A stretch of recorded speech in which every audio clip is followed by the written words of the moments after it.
কাঞ্চনমালা ১৯৯৯ সালে স্বপন সাহা পরিচালিত বাংলা ভাষায় তৈরিকৃত এবং কলকাতায় মুক্তিপ্রাপ্ত একটি রোমান্টিক চলচ্চিত্র, যাতে প্রধান চরিত্রে ছিলেন ওমর সানি ও অঞ্জু ঘোষ।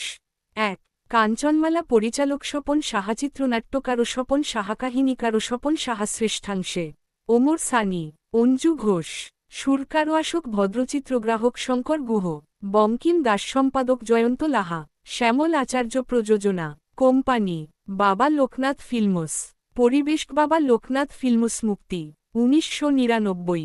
স্থিতিকাল ১৪৩ মিনিট। দেশভারত ভাষা বাংলা। অভিনয় শিল্পী সম্পাদনা ওমর সানি, কাঞ্চন, অঞ্জু ঘোষ, মালা, শুভেন্দু চট্টোপাধ্যায়, রমা গুহ, রাহুল চক্রবর্তী, সৌমিত্র চট্টোপাধ্যায়, দুলাল লাহিড়ী, শুভাশিস মুখার্জি। তথ্যসূত্র।